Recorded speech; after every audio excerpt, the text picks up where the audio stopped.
What is going on, everybody? Welcome into the Wager Alarm live stream. Wow, Thanksgiving Eve. That's right. I'm Howard Bender. With me, of course, Craig Mish. Craig, what's going on, man? How are you heading into the holiday tomorrow? I am very well. And listen, it doesn't matter what holiday there is during the football season, you and I are here together. It's the way it's always been, it's the way it always will be. We got two Thanksgiving games tomorrow. I think that people are all upset. They're up in arms because there's no third game. I'm 47 years old. For the first 35 years of my life, I didn't even have a third game. You So didn't it's have a like, second game for I'll you. get over it. I'll get over it. It'll be okay. But yeah, that was actually the only game I kind of liked a little bit of the three. So, it's really just it's one of those years where it's like people don't seem to have perspective, politics aside and virus aside. We had nothing on television to watch sports wise for almost 3 months. So I am not going to be the one to complain that we only have two NFL games on Thanksgiving. I'll take what we could get at this point. And look, good news is coming. I'm assuming next year this will be forgotten, and we'll have our three games again, and we won't have these issues. But we'll be okay. Look, the games are bad. There's no getting around tomorrow. The games are probably the worst games we've had on Thanksgiving in a long time. But we at least we have something. It's better than nothing. And there are a couple college games on too. As college basketball is back, they're playing games tomorrow too. So it'll be fine. We'll get through it together. Howard and I had a horrible week last week in the Super Contest, our worst week in 2 years.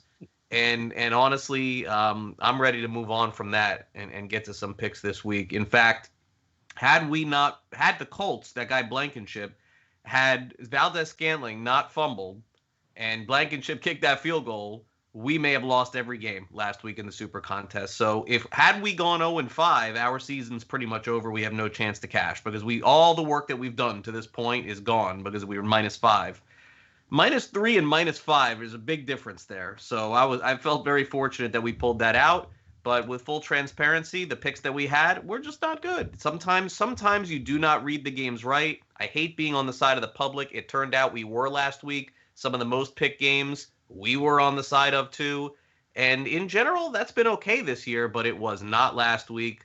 The books pounded the public. Unfortunately, 3 of our picks were public picks out of the 5, and we took a beating. But we're Which always never here. happens. Never happens. But I mean, listen, the games that we were on with the public, those were the games that had the biggest value on the spreads anyway. That Lions game was a I mean, that turned out to be a 5-point swing with what the books had versus the contest. I don't have any regret. I don't have any regrets. And look, we could and look, that first of all, that game was a no-win game. I mean, that was a horrible pick. There was no getting around that one. Look, Baltimore obviously was not a good pick either. They did have a chance in overtime, I suppose, to maybe get a push. But realistically speaking, if you watch that game between Tennessee and Baltimore, we were on the wrong side, of that game.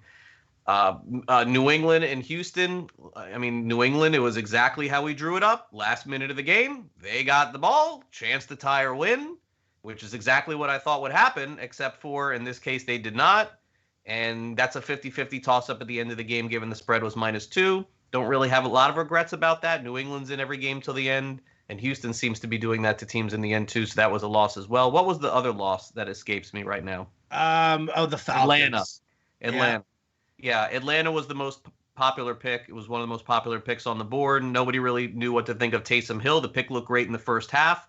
But for me, in this day and age of the NFL, and I always mention Vic Fangio when it comes to this, and Denver, and I get really mad at Denver all the time because of their approach. But that was sort of Atlanta's approach. You're coming off the bye. You're playing against the Saints. They have a good offense. I understand that Julio Jones got hurt, and that was a big part of the game plan. But if you show me a box score without seeing a game of any NFL team, if they kick 4 or 5 field goals, it is poor coaching. It is poor coaching. You have to score 30 points in this day and age of the NFL to win. The field goals are not getting it done. Nobody's winning the games kicking field goals like that. And they just kept putting coup out there. Field goal, field goal, field goal. At the half, I'm like, oh boy. If just one of those was a touchdown, I'd feel good about it. And it came back and it burned them. So That's enough of that. Let's move on. 1-4 last week, our worst week in 2 years. We're ready to turn the page on it, and then this Saturday night we're gonna have a big turnaround. I feel it coming. All right, well, let's do it. Let's start off with the games tomorrow on Thanksgiving. The early game: Texans 3-point favorites over the Lions in the Superdome. Not the Superdome. The right. I almost said the Pontiac Silverdome. Pontiac Field now, right? The old Pontiac Silverdome. So here we go. This is an interesting one here for me, only because to me it's either the Texans or nothing. That's exactly right. That's exactly right. But again, it's like it's such a bad bet to just close your eyes and take Houston, because that's just basically going off what we saw last week, and we know that the league it's a week-to-week league. Well, let me ask you, if DeAndre Swift is cleared via concussion protocol, does that change things for you? Because listen, I get it, Stafford with the thumb, and that's a little bit of an issue, but Houston's defense is horrible. Their run defense is the worst in the league. Their pass defense ranks in the bottom 5 as well. Swift, I think, is a linchpin in this Detroit offense, and without him, then I've got no faith in them. But with him, it kind of turns it around for me. Listen, the spread was right last week with New England being a 2-point favorite. It was an even game between New England and Houston because the teams are very similar. Houston, if I'm not mistaken, has 3 wins. Am I right with that? I think they have 3 wins. Yeah. Should any 3-win team go on the road against any team in the NFL and be a favorite of 3 points? No, is the answer. So I agree. Houston's better. They should win. Detroit looked terrible. I'm just not going to go there though. I'm not going to do it because I know how this league works. Everyone is going to take Houston, and it may be the right pick, but that is the public pick, and I can't do it. And Detroit is notorious this year for winning and losing and winning and losing and winning and losing. And they're coming off a loss. So that means this is a win. I don't know. I understand that maybe the circumstances are a little different. You mentioned Stafford. That's important. And Galladay out again. That's been important for them. When he's out, they don't play as well. I think somebody else is out too on offense. Is Amendola out too? Is that another one? Amendola's out, but that's a non-issue. Yeah, they're just, Detroit is not good, but it's Thanksgiving and they're at home and it's a short week. And Detroit's been through this routine every year. Stafford's been through this routine for 8 years. I'm not saying that they're going to win or cover. I just don't want to have anything to do with it. And I don't either. Cowboys, 2.5-point favorites over Washington. Again, I think that I think we're looking at a lot of Cowboy energy. We always talk about the fact that there's always a tax on taking the Cowboys.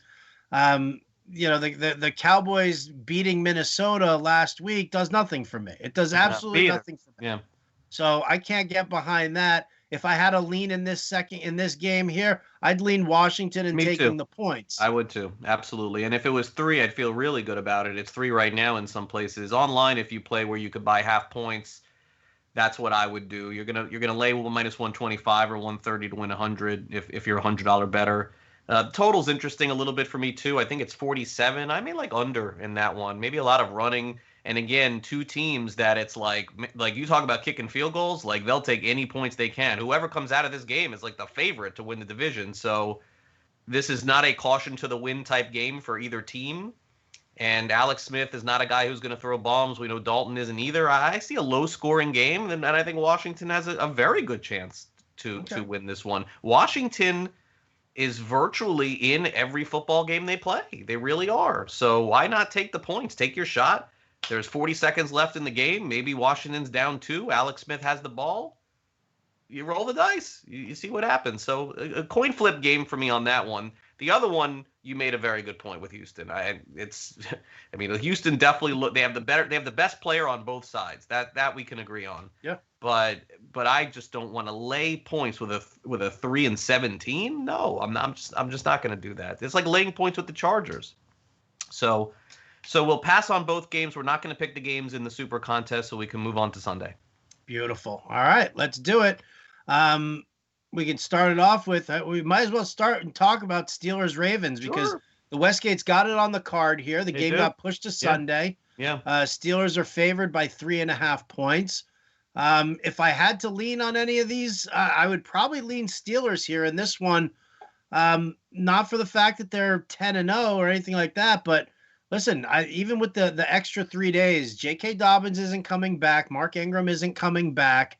With some of the other positive tests that they've had, I mean, they had 10 positive tests between players and staffers who they consider tier 1 or tier 2, which means that they've had major mingling with the players throughout this entire time. So the team's in the middle of the outbreak. Pushing it doesn't matter to me. I lean Steelers on this one. Yeah, and I think that's a fair way to look at it. For me, what I'd like to do is encourage people to watch us on Saturday night when we'll check back on that. For now, I just don't think it's a game that I want to get into right now, not knowing the situation with the Ravens. The only thing that I'll say is the same thing when we took the Steelers the last time against the Ravens. It's going to be a close game. It's going to come down to the end. They always play very close games against one another. If you're getting 3.5 or 4, it almost is the right side usually to take the dog in this game. But how can you possibly do that not knowing what the Ravens situation is? How can you possibly do that not knowing if Lamar Jackson is going to play? You say, oh, he's guaranteed to play? Really? Have you not seen this COVID thing happen before? Right. So let's check back Saturday on that one. And I think the rest of the games, at the very least, we have a much better feel for. Speaking of which, how about this? The next 4 games that we're going to talk about on the Westgate card, a very rare 4 straight road favorites. 1, 2, 3, 4. We're going to go through all of them right now. It doesn't happen that often. All right, let's do it. So here we go. Raiders, 3-point favorites over the Falcons. Cardinals, 2.5-point favorites over the Patriots. Giants, 6 points over the Bengals, who announced that Brandon Allen would be their quarterback, not Ryan Finley. And then the Browns, 6.5-point favorites over the Jaguars, who announced that Mike Glennon would be under center, which you texted me. I don't even know what time this morning you texted me that Mike Glennon was under center. But all the more reasons for me to tell you I'm leaning the Browns, baby. Yeah, I think we'll end up taking the Browns this week. I do. And they don't have a high-flying offense, but we've seen Glennon play before. I think Jacksonville lost somebody else today, if I'm not mistaken, also. I thought I saw someone important. Yeah, it's called their entire defensive coaching staff. Yeah, I think we're probably going to end up taking Cleveland. I don't love laying points on the road, but they'll run the clock out in the end if they have a lead. I feel confident in that. As far as the other games go, look, we're not getting caught taking 2 of these 4 road favorites. That would be a mistake. So wading through it a little bit, the Raiders have proven, I thought they proved more on Monday night, honestly, than they proved in some of their wins with the way they played against Kansas City. So I would lean them again against the Falcons. Cardinals, Patriots, I mean, both of these teams could have won or lost their last 4 games in a row. Literally 4 games in a row. Cardinals went down to the last second the last 4 games. Miami, Seattle, the Hail Mary, Howard, like every game they're playing to the end. The same thing with New England. So you want to flip a coin? We'll take one of these 2 teams in the end. I mean, could you go back to New England? I mean, seeing as what we've seen from them over the last couple of games. I think Arizona has played better than people thought, and they deserve credit for that. But I also don't think they're that great. I think they're 8-8. Yeah, and I think New England's 8-8 at the end. So the New England could win. I don't know. Look, the Bengals is also a troubling one because I don't really understand why they benched Finley, because he's their backup. Now, Allen is probably better. I've seen Brandon Allen play a little bit. But it is odd that you have played 2 out of 3 quarters of your season with Finley as the backup, and because he threw 7 passes in 1 half last week, that's it? You're going to bench him? And where do the Giants come off being 6-point favorites in any game this year? They were great as a dog. Give them to me all day long, but are they that good to beat anybody by a touchdown on the road? I don't know that I know the answer to that. So honestly, I would lean Bengals on Wednesday. I actually don't mind leaning. I don't mind leaning the Bengals here. Although we do have to find out. Gio Bernard suffered a concussion. Yeah, that's right. Who do they have now? Well, I don't know, because Joe Mixon's on IR. Gio Bernard is banged up, which means we're looking at like Samaje Perine he's not terrible, or Travion Williams. I have him like in a keeper league somewhere, Williams. No, I don't think Perine's that bad. And by the way, this Allen can throw a little bit. I think he could be better than Finley, but it is troubling. I mean, look, the coach of the Bengals, Taylor, is taking massive heat this week. Massive heat. Burrow was getting beat up all last game. They really did not make a concerted effort this season to fix their offensive line. He just keeps getting hit.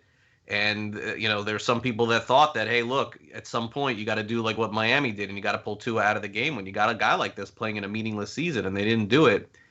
I mean, hindsight's 2020 for sure, and I know Burrow's going to be out for at least, it looks like 8 or 9 months, but seems like there's a little turmoil there. That's the only reason why I would not take the Bengals for sure, but it may be our 5th pick. You never know. By the time we get to Sunday, got to pick 5 games, so that's definitely a pick. Really not. All right, so now we have 3 home favorites in a row.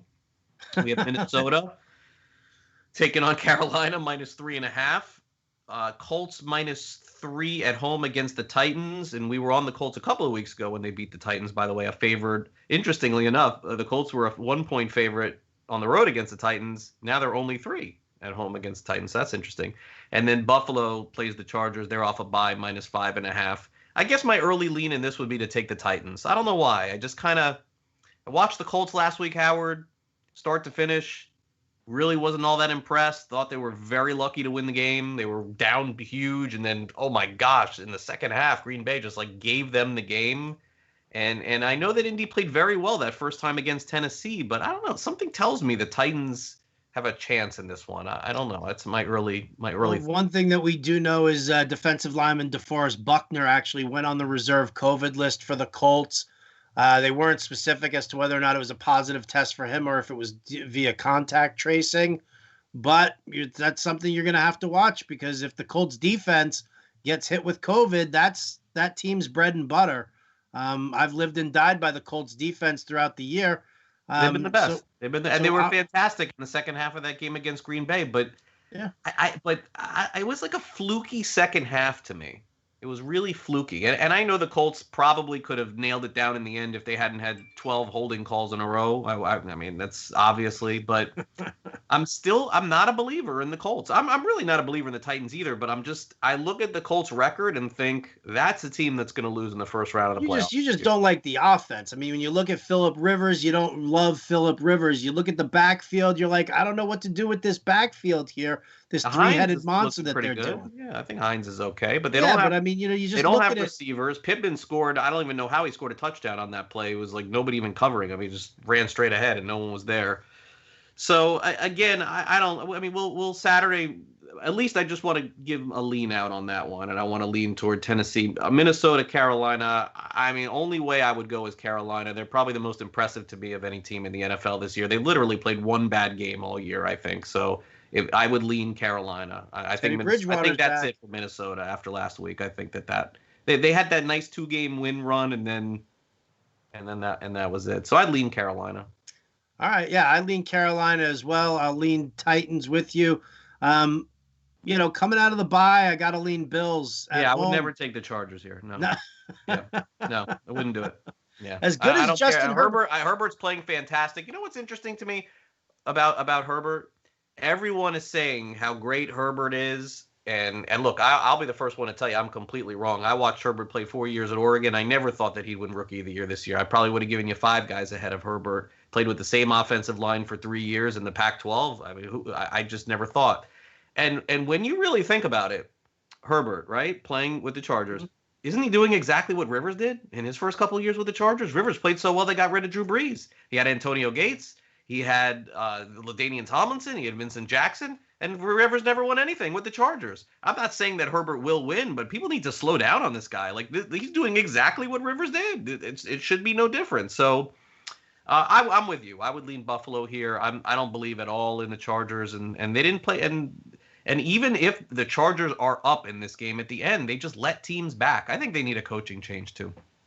I definitely think they need a coaching change off of Anthony Lynn. No doubt about it. Anybody who thinks that the solution to his problems is Kalen Ballage definitely needs his head examined. Their defense is awful. They like walked into this Herbert thing. I feel like they got lucky there by getting somebody that's playing better in the pros than he did in college. How many quarterbacks you say that about in their first year in the NFL? It's like Russell Wilson and him. That's basically it. Russell Wilson, by the way, was really good at NC State too and Wisconsin. But Herbert's playing better with the Chargers than he played last year with Oregon. It's a fact.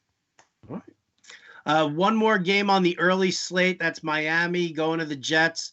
Miami laying 6.5 in this one. I mean, listen, The question is do you think the Jets can cover? The Jets won't win this game. No. We know they won't win this game. They will not. The Dolphins are going back to Tua. So, do the Jets actually just kind of cover this spread?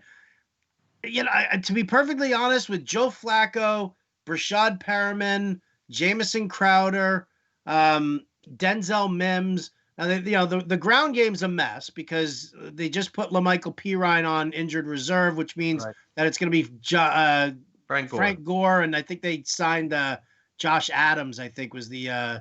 Josh Adams is back in the league. I think they brought him in. Notre Dame, I think he played for, or Penn State, one of those two. I could lean because I just don't think that this offense is for Miami is strong and of quality. Even with Tua under center, I just think that they have a lot to learn. They've got mistakes. The ground game's still a little suspect there. Agreed. I'm leaning the Jets to cover the spread. I know they won't win, but 6.5 points seems to be a lot. Yeah, and look, we didn't pick the Jets last week, but you had mentioned them as a possibility too against. I was joking. Oh, but they covered. It would have been a good pick. I wish we would have taken them. Yeah, I don't have a good feel for this one at all. I'd like to move on. Let's move on to your buddies in Denver. Right? So here we go. Unbelievable, right? The afternoon slate. Saints favored by Denver in Denver by 6. The Rams are home favorites against the 49ers by 7.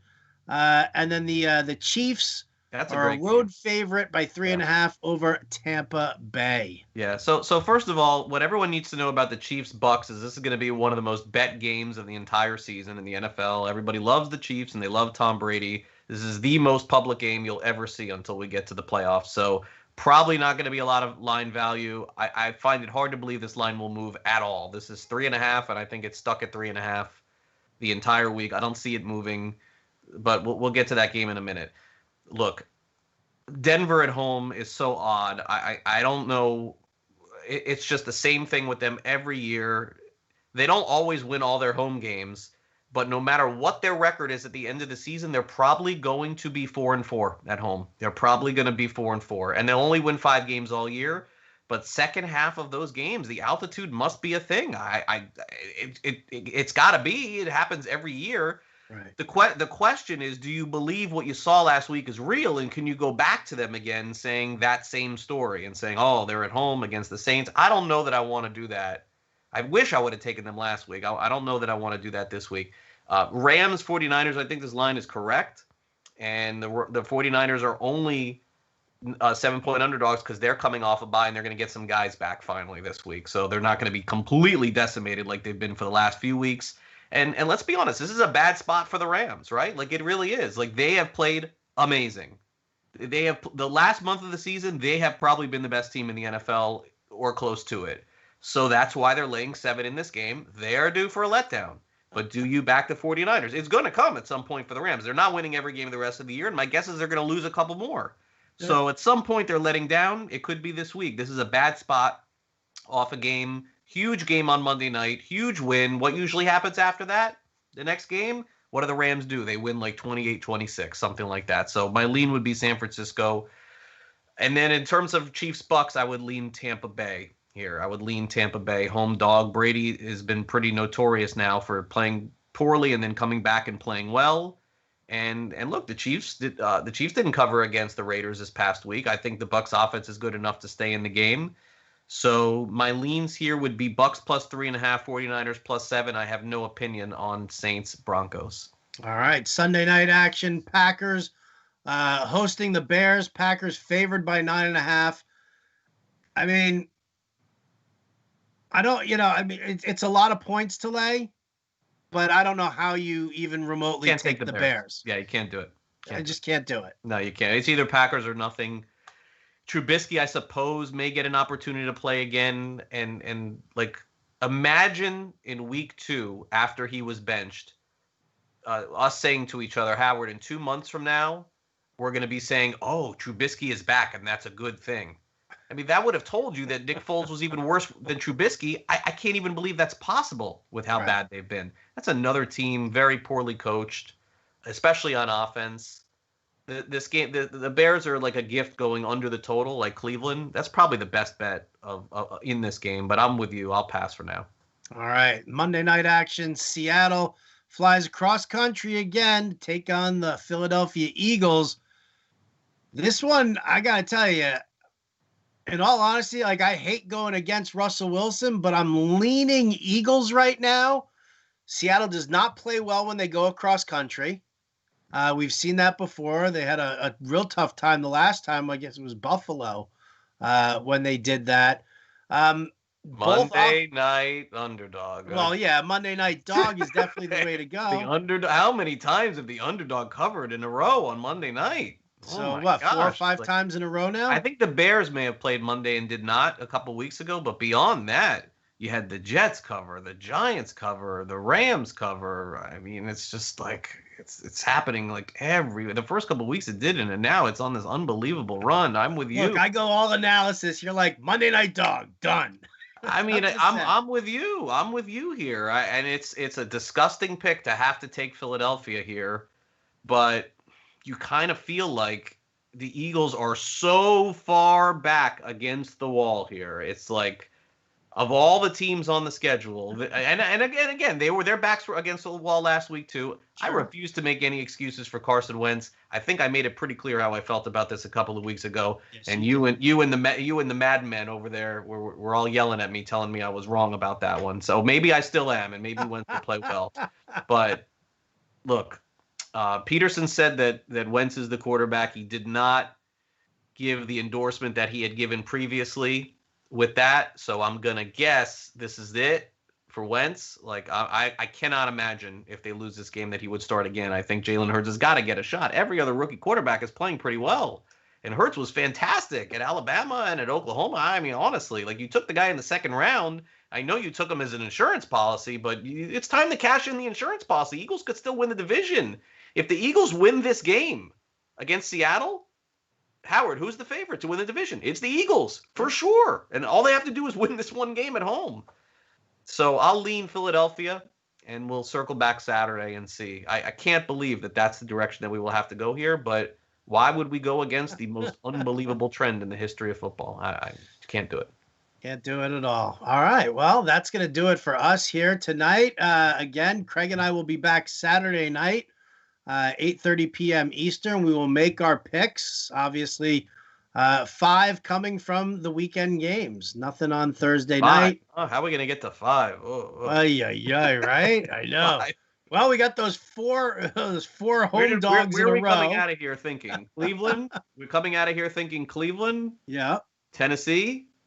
Yep. Eagles? Cincinnati, maybe?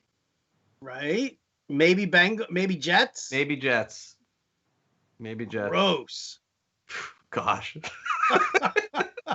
Really? Steelers. We did talk possibly Steelers. Maybe Pittsburgh. We'll determine on that one. Yeah, boy. Wow. That's who we're gonna ride going into this week. Unbelievable, huh? Jets, right. Bengals. Wow. And who knew that would be the week that we go 5-0? Could be. Usually after one of those big public weeks, it goes back the other way. There it is. Maybe we'll get that. Maybe we will. Maybe we'll. All right. Well, wishing all of you guys out there a very happy Thanksgiving. Happy Thanksgiving, and a thank you to John and Pemba for producing. Craig, eat lots of turkey, eat lots of stuffing, eat lots of cranberry sauce, man. Appreciate you. Will do. Happy Thanksgiving to you and everybody at the Fantasy Alarm family and Wager Alarm too. All right. That's going to do it for us here tonight. Thanks to all of you for tuning in. For Craig Mish, I'm Howard Bender. We'll catch you next time.